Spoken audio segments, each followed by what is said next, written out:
Thank you so much. Thank you so much. Truly appreciate it. I thank you all for coming out here and being a part of this. And if you can hear my voice, it's kind of raspy because we had a good time. You had a good time yesterday. Make some noise if you had a good time yesterday.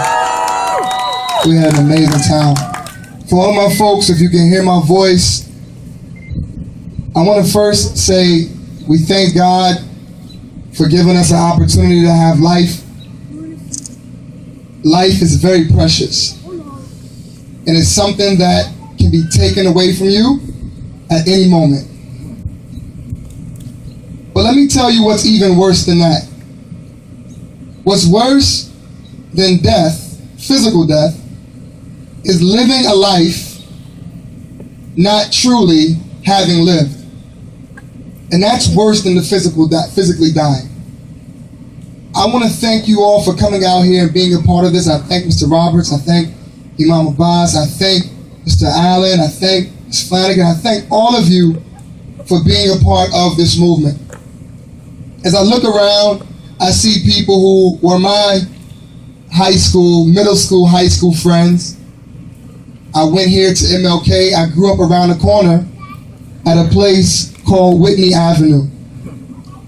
And this street, I had the chance to meet some very good friends. And it's a blessing that these people are still here with me today. I want you to take a look at our community and ask yourself a question. Are you really happy with the direction that it's going? And I want you to take a look around and look at the people who are in the audience. And this is the first time for many of us to see a meeting where there's so many different people. Where there's young and the wise.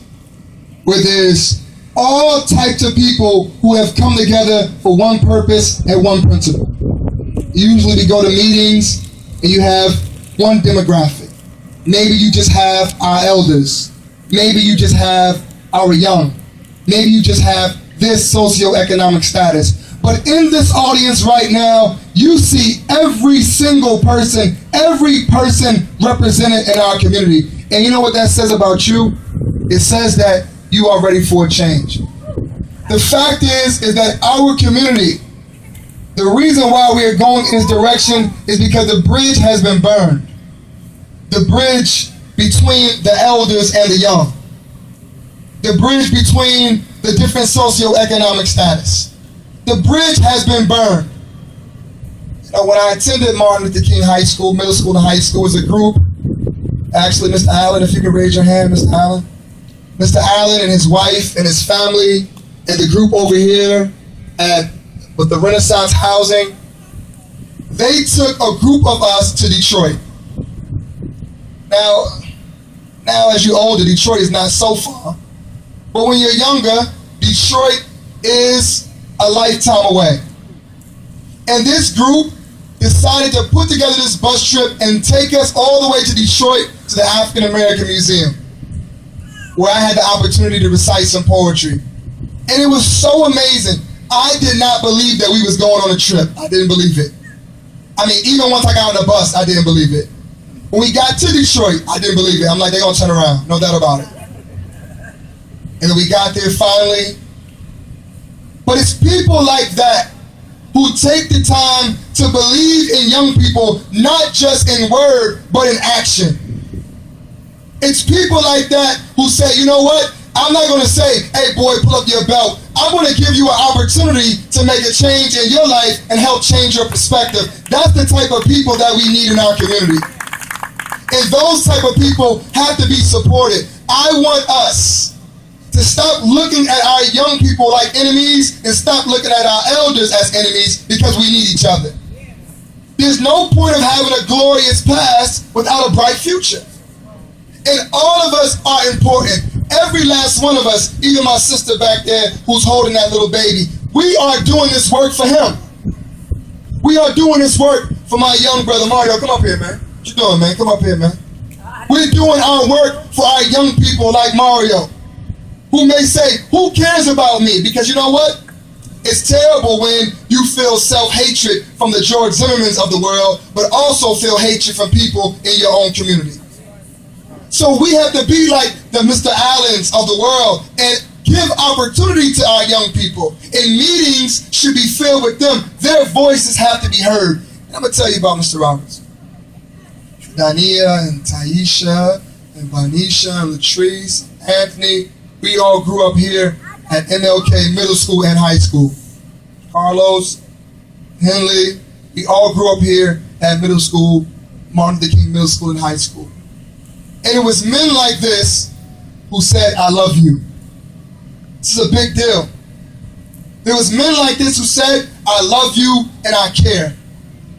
What are we doing in our community where we only talk about, with all due respect, Ward 7 is bigger than just one street.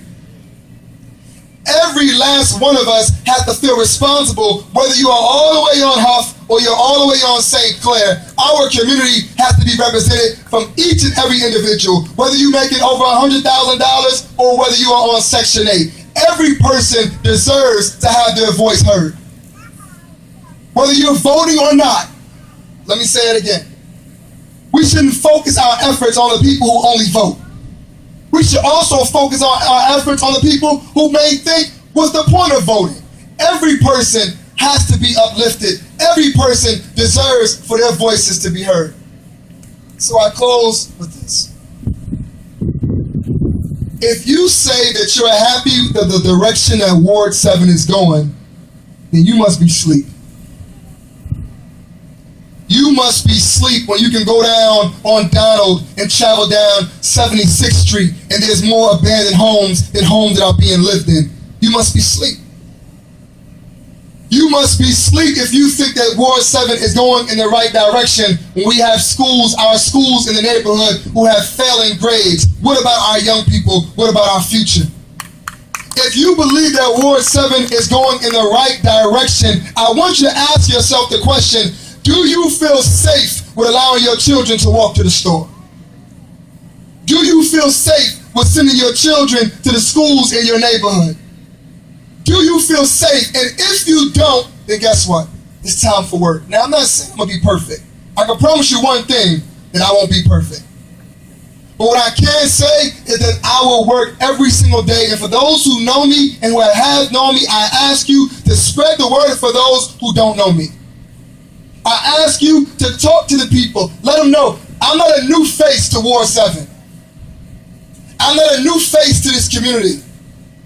I've been here from Case Elementary to Martin Luther King Middle School, Martin Luther King High School, Morehouse College, and right back to Ward 7.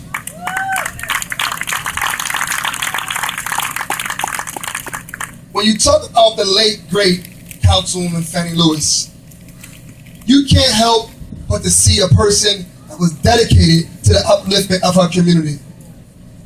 You can't help but see an individual who truly cared about taking her community to the next place. She was always available. Let me say that word again. She was always available for everyone. Say that word again. Available. Your leader should be a servant. A leader is nothing but a servant. And they should always be available to everyone.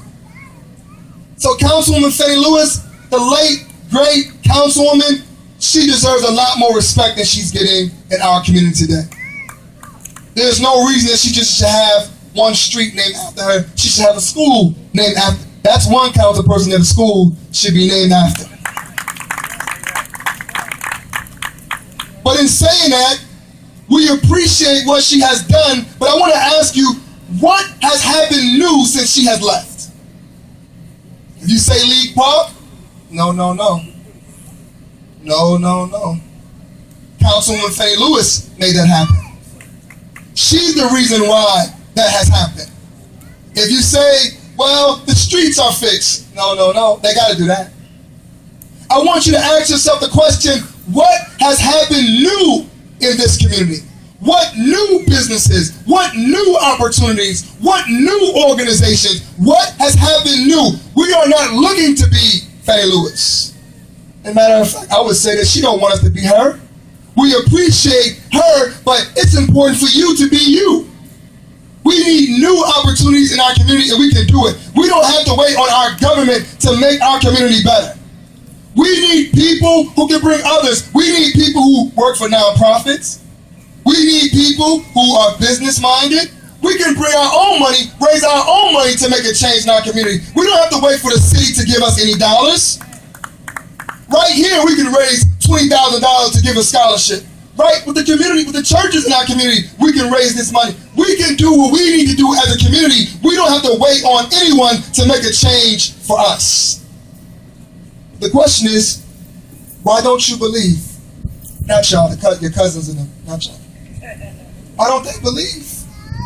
It's because there is no leadership in place to inspire belief in them. And that's what we need in our community. We need empowerment, we need inspiration, we need love, and we need each and every one of us to say, like my brother Sean just said, it don't matter what you can do. One person can't do everything, but all of us can do something. So I close in saying that I want to hear all of your ideas. That I'm willing to work with everyone, whether you vote for me or not. Once we win, if God wills, I'm going to be all of your councilperson. One thing that we want to do is, and I want to ask yourself the question, leadership must be accountable. Leadership must be accountable. Who is holding our leadership accountable? You can't make decisions on your own. So one thing that I want to create an executive team, a council of elders, so to speak. And before we make decisions, we go to our council of elders. What is your thoughts on this move? What is your thoughts? How do we move forward? Do you think it's okay, or do you think that we need to fall back? But you can't make moves on your own. How is it possible that Lee Park is being built with not one minority contractor? How is that possible? Because there's no accountability, that's why. How is it possible to have a school with over 34 reasons of why the school should be closed? And you name a school after yourself with a failing grade, and the school is not closed down because there's no accountability. That's why. How is it possible? How is it possible that you can go to places like Thurgood Marshall or our school at East High can be closed down and no one says nothing about it because there's no accountability? That's why. You see, when you don't come from this community, you can't understand why it's important. See, I remember when Lee Park had a swimming pool. I remember we used to go to Lee Park and play basketball. I remember when Elijah Bryant wasn't there. We would walk from school and we used to cut through the field. See, so when you're from this community, you understand why the people love it so much. Because you love it like that. So I want to say to everybody that we need your help. And we're working hard. Every single day we are working hard. But we can't do it without you. For my elders, I want you to take a look at the young people who are here. Look at them. They're next. What seeds are we planting for them to benefit from the harvest? What seeds are we planting for them? There's so much more that we can do. And I'm telling you, we're going to do it.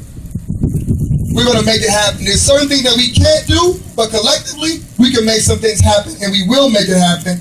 The only way that we're going to achieve it is together. Is together. The only time success comes before togetherness is in the dictionary. So we must be together if we want to make a change here in Ward 7. Are you ready for a change in Ward 7? Yeah. Are you ready for a change in Ward 7? Yeah. Are you ready for a change in Ward 7? The change that you're looking for is inside you.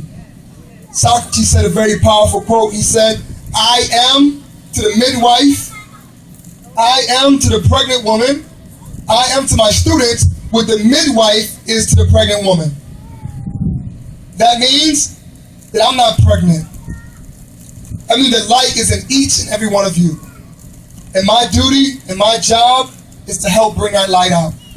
And together, young and wise, the energy and the wisdom, black and white, Republican and Democrat, whoever wants to help us make this community better, we're going to help them. Because there's no way that we can have Cleveland Clinic in our backyard and people are walking around this neighborhood unhealthy. It don't make no sense. So we're going to hold people accountable. Everyone will be held accountable. And the first person that I want you to hold accountable is me. But don't hold me accountable if you're not willing to hold yourself accountable as well. Help me, help us make Ward 7 a better place. Thank you so much. Thank you.